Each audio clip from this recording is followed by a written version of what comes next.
A aula de hoje vai falar um pouquinho sobre a continuação daqueles impactos, dos problemas ambientais que nós vimos que começou a aparecer aí a partir do processo de globalização. A concretização da globalização, o mundo todo conectado, começam a surgir problemas globais. O aumento do efeito estufa foi um deles, que nós vimos e já está postado na sala um vídeo sobre essa aula. Quem não assistiu, assista lá, que também faz parte, é importantíssimo para o nosso conteúdo aí, né, do nono ano. E hoje a gente vai ver um ou mais outro. Já deixei também o material falando sobre a aula de hoje, que é sobre a destruição da camada de ozônio. E é por ela que a gente começa. Se der tempo, a gente entra em outros problemas globais aí, ambientais envolvendo a globalização. Lembrando que a gente tem também, a gente pode fazer uma analogia a respeito do problema da pandemia, é um problema global. Não está querendo dizer um problema ambiental, não tem nada a ver com um problema sobre o meio ambiente, mas sim de saúde pública, né? Um problema que acomete nós, os humanos, e muitos, né, já morreram, milhares, infelizmente, e isso dá para fazer uma analogia. Algo que surgiu lá na China, né, teve uma repercussão tão grande que chegou até nós. A quase todos os países do mundo já passam por esse problema. Muitos estão aderindo ao isolamento. Outros estão tentando outras alternativas. Um problema ambiental global também é similar a isso. Embora já há décadas venha acontecendo, o efeito estufa, por exemplo, o aumento desse efeito estufa, ele é uma consequência do excesso de poluição que nós mandamos no ar. Hoje nós vamos falar um pouquinho sobre a destruição da camada de ozônio. E a camada de ozônio também está relacionado a um certo tipo de poluição, algum tipo de poluente que nós emitimos para a nossa atmosfera. Então, para a gente começar a aula, entender a camada do ozônio, ela é totalmente benéfica para nós. Da mesma forma que eu expliquei que o efeito estufa na aula anterior é algo fundamental para a nossa existência, sem ele nós não teríamos condições de vida. A camada do ozônio é a mesma coisa. A camada do ozônio ela é tão importante para nós que ela consegue barrar 98% dos raios que são nocivos para nós. Quer dizer, dos raios não, de um tipo de raio. E esse raio que eu estou falando, eu vou virar aqui, eu estou me referindo ao raio muito nocivo chamado ultravioleta. Esse raio aqui, ele é muito perigoso para nós. E a camada do ozônio, camada do gás chamado ozônio, ela barra 98% deste raio. Então, nunca confundam falar de camada do ozônio, pensar que o ozônio é o vilão da história. Não, o vilão sou eu, é você, é a sociedade, certo? O vilão que destrói esse camaradinha legal aqui, o ozônio, que está fazendo com que ele não consiga barrar 98%. Então, este raio aqui, que é emitido pelo Sol, esse cara é perigoso, certo? Mas ele é necessário. Da mesma forma que ele é perigoso, um pouquinho dele é necessário para a nossa sobrevivência. Então, vamos falar um pouquinho do ultravioleta, certo? Então, nós sabemos que o ultravioleta ele é emitido pelo Sol. O Sol é o mais importante para nós, é o astro-rei. Algumas sociedades colocam o Sol como Deus, certo? Os indígenas. Porque, sem entender, mas deduzindo, eles acreditam que os raios solares são fundamentais. Para nós é necessário, vitamina D, né? Sem ela a gente, né, fica doente. E é o Sol que emite. Então, parte desses raios são essenciais. Um deles nós vimos na aula passada, o infravermelho. Deixa eu admitir a Larissa aqui, que ela está há muito tempo esperando aqui, eu não vi. Quando vocês virem alguém aí que quer entrar, me avisem, tá? Então, o infravermelho, ele é necessário porque ele aquece a Terra. Com ele, nós temos uma temperatura agradável para que nós possamos viver aqui, né, umas condições climáticas tranquilas, embora em algumas regiões muito frio, outra muito quente, mas é uma média térmica de 15%, não, 15 graus. Já o ultravioleta, que é o raio que nós vamos falar agora e o fenômeno que ele faz, ele está relacionado não ao aquecimento da Terra. Ele não tem essa capacidade. O ultravioleta é uma onda eletromagnética que não tem nada a ver com temperatura. Mas ele tem a ver com... Ele tem um poder muito grande de esterilizar a superfície. Como assim esterilizar? Então pergunte para a mãe aí, para a avó, para a tia que está na sua casa junto com você no isolamento, se lá no aparelho, vamos supor, lá onde ela faz manicure, pedicure, tem algum aparelho que esteriliza o equipamento, onde remove a cutícula, que mexe com a pele. Por que isso? Por que tem que esterilizar? Esterilizar é matar micro-organismos, matar bactérias, matar vírus. Né? Vou inventar um equipamento de esterilizar o Covid. Ainda não existe isso, não é? Quase que, né? Mas é importante o ultravioleta porque pouquinho que entra, né? Os 2% que entra de ultravioleta, por isso que vamos falar de UV, é um apelido para ele consegue exterminar os vírus e as bactérias, os fungos que estão na superfície. Claro, leva um tempo, o sol precisa atingir e tal, e aí até não deixar a proliferação desses tipos de vida. Então, apenas 2%. O problema é que a Terra, né? Isso aqui é o planeta Terra. Ela tem essa camada de gases, os gases que estão aqui em cima, eles são chamados de ozônio. Né? É a camada onde se encontra uma grande quantidade de ozônio. E o ozônio, ele é representado assim, ó, como se fosse 3 moléculas de oxigênio junto. Então, aqui em cima, isso daqui, ó, são 3 moléculas junto, certo? Então, eles vão estar aqui, na verdade. Só que eu fiz de uma maneira reduzida aqui para vocês entenderem. Não sei se dá para visualizar esses pontinhos. Então, essas 3 moléculas juntas é como se fosse o ozônio. Parece um 80, né? Mas são 3 moléculas juntas aqui. Quando o raio ele toca essa camada, eu vou fazer aqui, ó. Ele toca uma molécula de ozônio, o ozônio ele empurra para fora, certo? Então o raio ultravioleta ele é rebatido para fora. Então só entra, na verdade, 2% dos raios. Então consegue passar apenas 2%. Então vou escrever aqui, ó. 2%.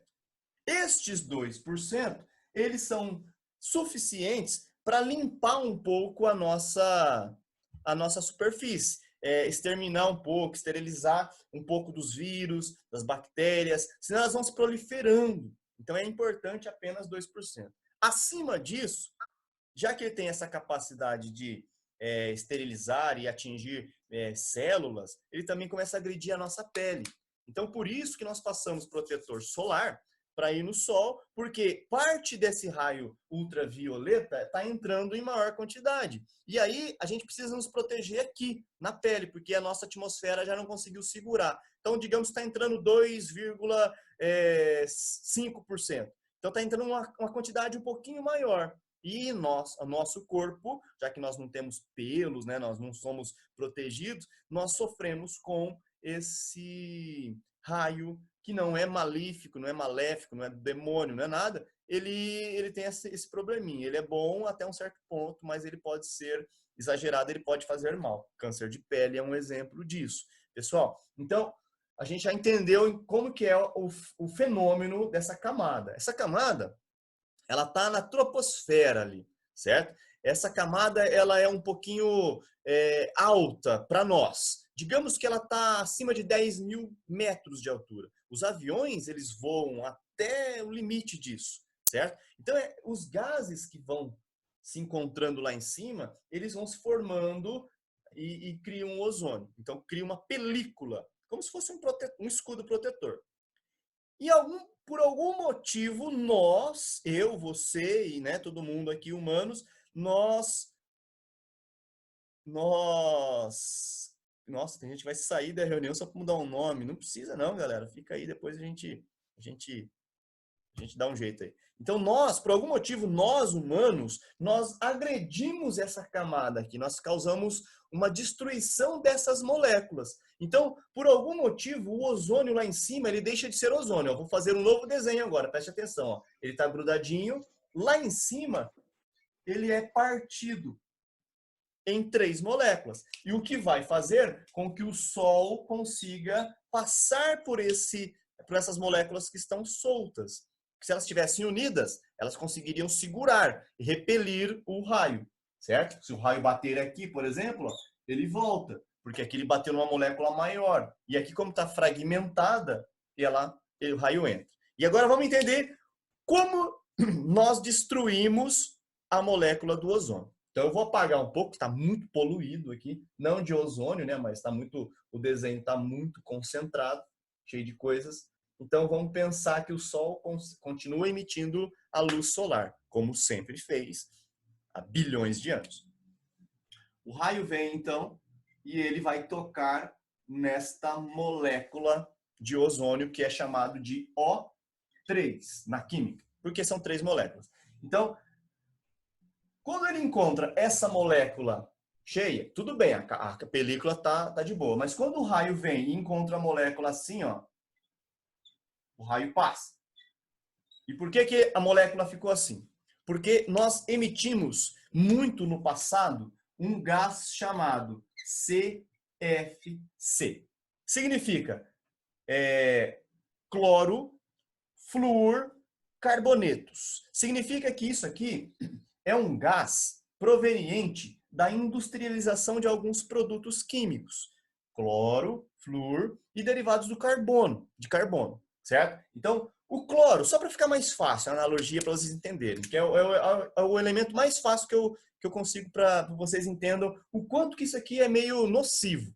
Cloro. O cloro é usado para fazer limpeza da piscina. Todo mundo, quem tem piscina em casa, ou quem já foi num clube, nadou numa piscina, fique tranquilo que lá joga-se um produto chamado cloro. E ele mata algumas micro-organismos. Ele limpa a água. É como se fosse a água sanitária em maior força, com maior força, o cloro.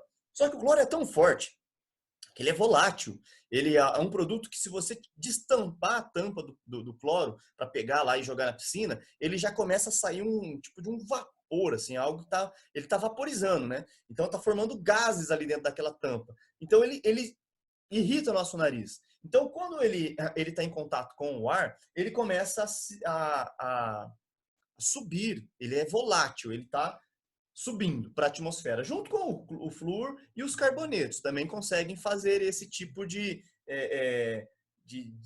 ascendência. Ele consegue subir quanto mais alto na atmosfera, até chegar lá em cima e encontrar o nosso amigo ozônio. O ozônio estava de boa lá. O ozônio é o nosso queridão aqui, nosso companheiro, certo? Ele está lá em cima, ó.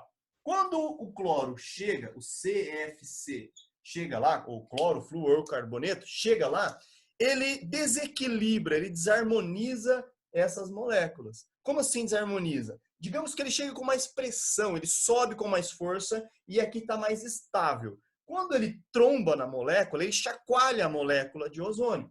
Então o ozônio ele fica meio perdido e aí ele acaba se separando. E aí o cloro, o CFC acaba ocupando esse espaço e vai empurrando as moléculas partidas agora do ozônio, que volta a ser oxigênio. Então, pessoal, aí ele dá abertura, porque o CFC, ele não consegue reter o ultravioleta. E o ultravioleta vai passando. Como que nós emitimos isso? Não estou falando que é a piscina, tá? Estou falando que isso aqui são gases feitos por produtos industrializados. O mais próximo para a gente entender pode ser aqueles gases, hoje nem usam mais, hoje é mais proibido, mas os gases que antigamente usava nos sistemas de refrigeração. Então, geladeiras, ar-condicionado, freezers, numa escala doméstica. Numa escala industrial, grandes equipamentos de refrigeração. Frequentemente precisa ser trocado o gás que está dentro daquela máquina. Por quê? Porque o gás lá ele é comprimido, ele é apertado para ele esfriar. Geralmente os gases, quando são apertados num espaço menor, eles esfriam, viram líquido, é quase líquido, alguns. E aí esses gases, com frequência, ele precisa ser feito uma manutenção e ele é jogado fora na atmosfera, sem ter esse cuidado de entender que lá em cima ele agride o ozônio. Então, durante muito tempo atrás, era muito comum abrir lá o motor da geladeira e o gás vai embora. E aí ele fecha e coloca um gás novo. E esse gás novo fica lá 1, 2, 3 anos. Daí quando vai fazendo a manutenção, sem querer os gases estavam subindo lá e causando esse desequilíbrio. Antigamente também, hoje já você não vai encontrar isso, aquele instrumento que nós usamos, vou fazer um desenho bem bobinho, instrumentos que nós usamos. É claro que isso aqui vocês não vão entender ainda, vou ter que explicar. O aerosol, aquele né, aparelhinho de passar aqui, né, para borrifar um perfume na nossa axila, para não cheirar durante as aulas depois das aulas de educação física. O aerosol, ele é um equipamento que ele é composto por perfume, que está em líquido, e o gás. Antigamente o gás era o CFC, por conta da pressão, ele consegue ficar pressionado. A hora que você aciona aqui, ó, você aciona esse botãozinho, ele automaticamente ele abre uma saída para que o gás que está aqui dentro, ele faz. Aqui está o gás, tá? Ó. Aqui, deixa eu apagar. Aqui é o gás e aqui é o líquido. A hora que o gás, você aperta o botãozinho, ele abre para o gás sair, passar e ser espirrado. E aí ele espirra. Então, neste processo, ele sai da câmara onde ele está pressurizado, aí ele vai passar pelo líquido e a hora que ele sai, ele acaba espirrando um pouquinho de perfume na nossa axila, certo? O perfume gruda aqui, beleza? Graças a Deus, o perfume gruda aqui, vai ficar um tempo, né, nos protegendo do mal, né, do mau cheiro. Mas o gás, ele não gruda, o gás, ele se dissipa na atmosfera. Então, ele vai chegando em torno lá da altitude, que é onde ele se encontra, numa altitude, sei lá, de 10 mil metros, e aí lá em cima ele causa esse desequilíbrio nas moléculas aqui do ozônio. E aí o ozônio fica incapacitado de bloquear o ultravioleta, o que vai nos causar um grande problema